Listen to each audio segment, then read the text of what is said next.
Ruth Wilson, 16, from Betchworth in Surrey, England, disappeared on November 27, 1995. The last known sighting of Ruth Wilson was through a rearview mirror of a taxi. It was a cold, wet night in November 1995, and the man watching the 16-year-old recede into the fading light was the taxi driver. He had just dropped her off at a local beauty spot on Box Hill, a 224-meter, 735-foot hill that dominates the landscape around the Surrey commuter town of Dorking in the southeast of England. It is famous for being part of the route of the Olympic 2012 cycling road race won by Alexander Vinokourov. The driver later told police he was surprised to see the schoolgirl just standing there, possibly at a nearby pub. Surprised but not alarmed, the driver carried on to his next stop. Ruth Wilson would never be seen again. Her disappearance was total. She would make no phone call, send no letter, make no bank withdrawal. She had simply vanished. Ruth Wilson was born on January 31st, 1979, the daughter of Ian and Nesta Wilson. The family lived in a picturesque 17th century cottage located on Wanham Lane in Betchworth, Surrey, in the UK, around 21 miles to the southwest of London. Her mother was born in Wellingborough on the 1st of May 1948 and was given the name Nesta Landig by her adoptive parents. Ian and Nesta were married in 1976 in Newport, Wales.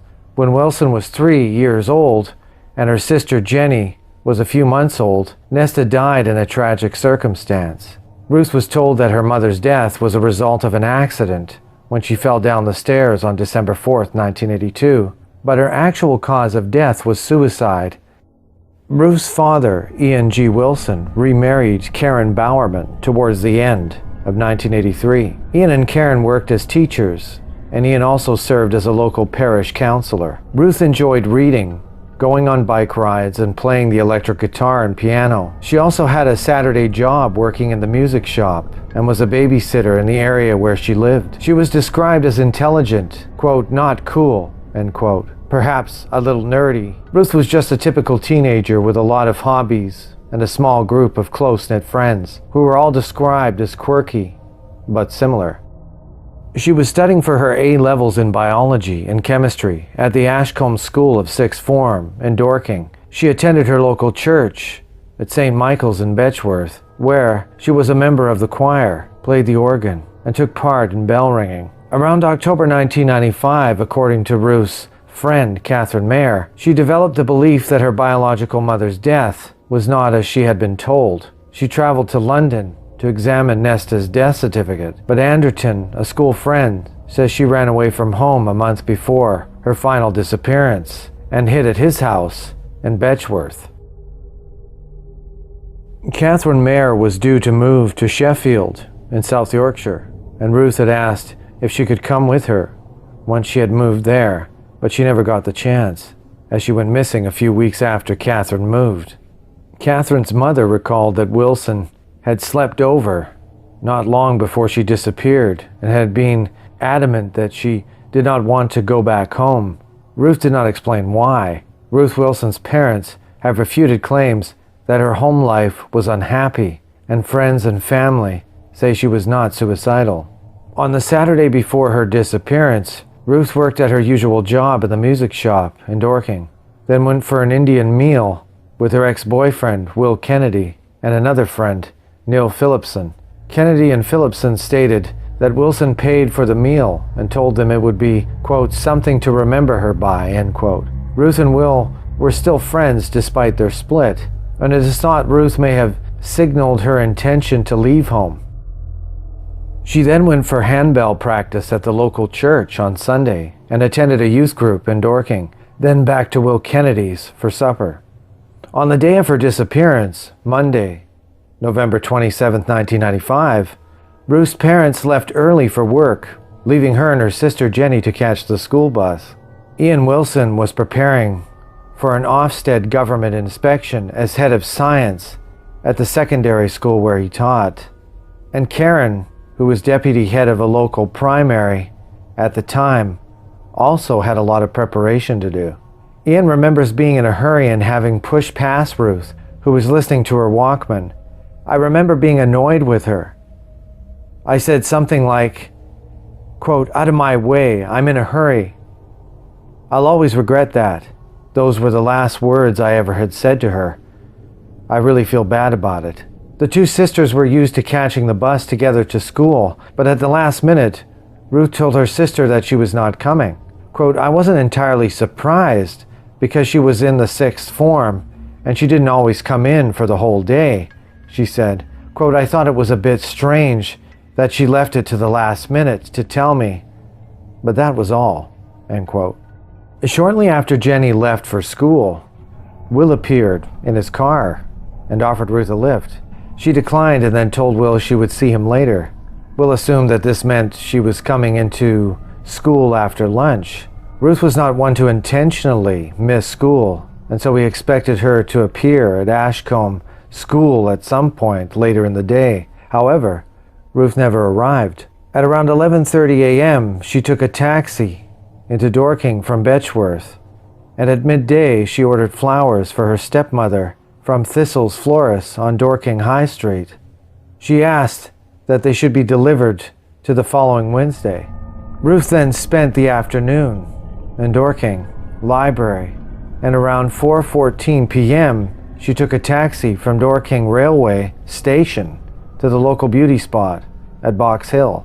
She was dropped off on a bridleway a short distance from the pub called the Hand to Hand, now called the Box Tree.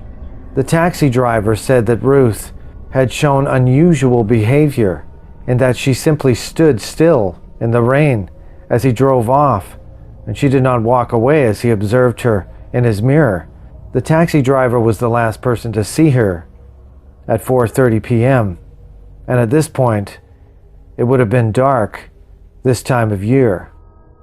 At the time of her disappearance, Ruth was wearing a red knitted jumper, black velvet trousers, black pixie boots, and a small lady's watch on her left wrist. She had a small blue duffel bag with a personal stereo and tapes. Liam McCauley, a 58-year-old retired police officer investigating the disappearance, observed that Wilson was, quote, dressed to get into another car, end quote, implying that a third party may have been involved, and running away seemed more likely than suicide. Later on that night, Ian and Karen became worried that not only had Ruth not been to the school, but she had also not returned home, and so they telephoned the police. The possibility of Ruth being a runaway was raised, and police began a missing persons case. With the information from the taxi driver who dropped Ruth on Box Hill reported fairly early on, police conducted a search of around 100 acres within the immediate area. Sniffer dogs, helicopters, a large group of police and volunteers, and also heat-seeking equipment was used in the search, but searchers found no clues as to Ruth's whereabouts. It was subsequently discovered that Ruth frequently went to Box Hill after school to hang out with friends. She was also concerned about her performance at school and had kept a school report from her parents the weekend before she vanished. On the 29th of November, 2 days after her disappearance, the flowers ordered by Ruth in Dorking were delivered to her stepmother. The flowers were described by Ian Wilson as an expensive bouquet in subsequent reports, but there was no note attached to the flowers. Wilson's friend Mayer interpreted this gesture as, quote, sticking two fingers up, end quote, to her stepmother. On Friday, December 1st, 4 days after the disappearance, police found 3 notes hidden under a bush in the undergrowth at the top edge of Betchworth Quarry on Box Hill.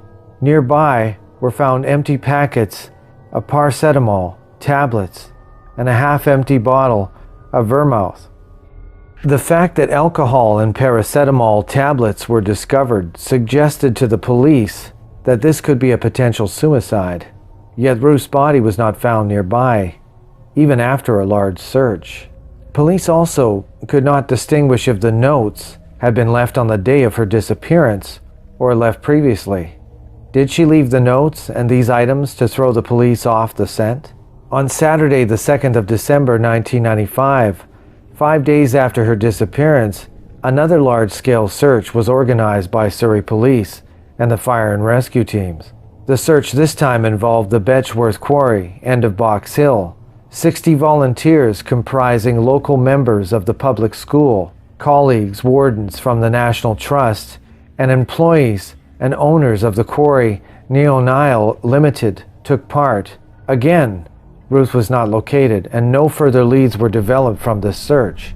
Betchworth Quarry is described as a stunning, chalk downland site set within the Surrey Hills area of outstanding natural beauty and part of the North Downs, rich in flowers such as horseshoe vetch, the food plant for the Chalk Hill blue butterfly, and several types of orchids. This chalk grassland reserve is the best visited during the summer months.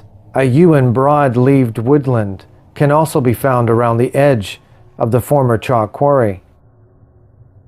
Mark Williams Thomas, who was the family liaison officer for Ruth's case, stated that extensive searches across Box Hill had yielded no evidence to suggest she was killed or committed suicide. He also stated that he was sure Wilson was not abducted by a stranger.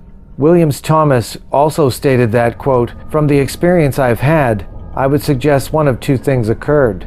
She either went up there to meet someone and was subsequently gone away, or she went there and died in some way," end quote.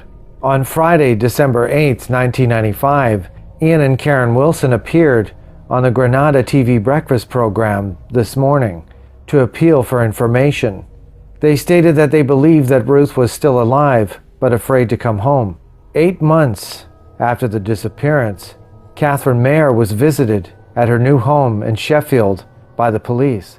The officers broke off from questioning her to look in her wardrobe as if she might have been harboring Ruth. The police assigned the codename Operation Scholar to this case. Catherine, who during their brief friendship was close to Ruth, said that all was not well at home. Quote, "She was unhappy, really unhappy. She cried with me about things. She didn't want to be there. Just why is not clear.